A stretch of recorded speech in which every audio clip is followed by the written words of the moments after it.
got a very difficult time for retailers.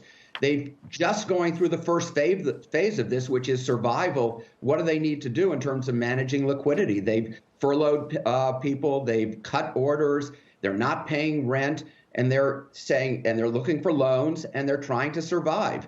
Now we've got to go to the question of how are they going to open, because these are high fixed cost businesses that just can't operate without revenue. Now recognize it's not all of retailers. You've got the Walmarts and Targets that are doing extremely well. Right. It's the apparel retailers are down 50% in the month of March, and that was only for half of the month.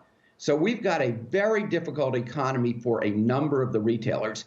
And what's really going on is the ones that were strong going in are continuing to be strong. The trends that were strong are continuing. And the ones that are weak, some of the ones that Courtney mentioned, may or may not survive through this. So let's talk about JCPenney and whether you think filing for bankruptcy protection is an attractive option for them. Well, it may or may not be. They've got to negotiate with their lenders. Their equity value is only about $70 million.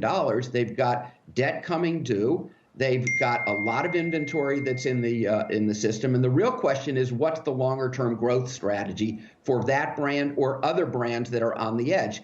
If they have a game plan that says we can close half of our store base or some number that is far better by getting out of the leases, then bankruptcy may make a better option. Right now, nobody is putting anyone in bankruptcy because stores aren't open, and you couldn't even liquidate the inventory if you wanted to liquidate it. So for some companies, bankruptcy may be a reality, others not. It's going to be the highly leveraged companies that are most at risk. And JCPenney's one. You've lost 90% of the value already, roughly in the last year and a half. So they may, bankruptcy, certainly restructuring is an alternative for of some form of the debt or their leases is something JCPenney's has to look at. But so do many other retailers. They're just not alone in this boat. Steve, Tyler here. What happens to the inventory that these retailers already have?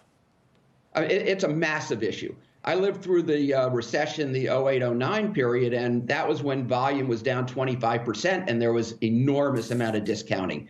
Now you're talking about volumes down 75% or some number like that. So you're going to have billions of dollars of inventory in the system. There's going to be product for the outlets, for the off-price players, but there's so much product. There are going to be new formats. Gilt and players like that came out of the last recession. I think you'll creatively see new ways of trying to clear product. But this is and it's, by the way, the amount of product that you have in inventory sitting there is limiting the amount of cash available to buy new product. So that this product is going to be clogging the system for some period of time. And it's a major problem because you've got price credibility issues in terms of how much full price will you be selling coming out of it. The real issue to me is what is consumer demand going to be as we go forward. Right now, we're trying to figure out how do you open a store? What are the safety measures? What are the testing that has to go on so the consumer will feel comfortable? The reality is we don't know what their shopping behavior is going to be coming out of it. Yeah. And I personally think it's going to be a lot slower than some people think.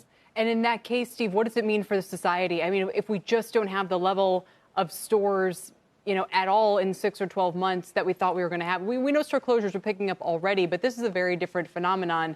It's going to have huge ripple effects, I would imagine, on the labor market, on the shopping malls, on towns, on budgets. Well, clearly you're going to see a lot more store closures. We have 3 times the square footage in terms of number of stores as Europe. So you're going to see a falling out of number of stores. You're going to accelerate the trend of the poorer malls, the C and D malls closing. So you're going to see a closing of a lot of stores, but you're also going to see some other things going on. Some of the early stage companies aren't going to be able to survive this because they don't have the financing capabilities. And it's not just getting a bridge loan. It's really being able to get the consumer demand coming back. I think you have another problem, which is, and Courtney referred to it, is a lot of these retailers are going to use that line from the last recession, which is don't let a good recession go to waste. And they're going to fundamentally restructure, and you're going to have a lot less people coming back on stream. So the unemployment rate getting back to the kinds of level that we were at pre this isn't going to happen that quickly. So that we've got to factor in a much slower demand structure in the third and fourth quarter.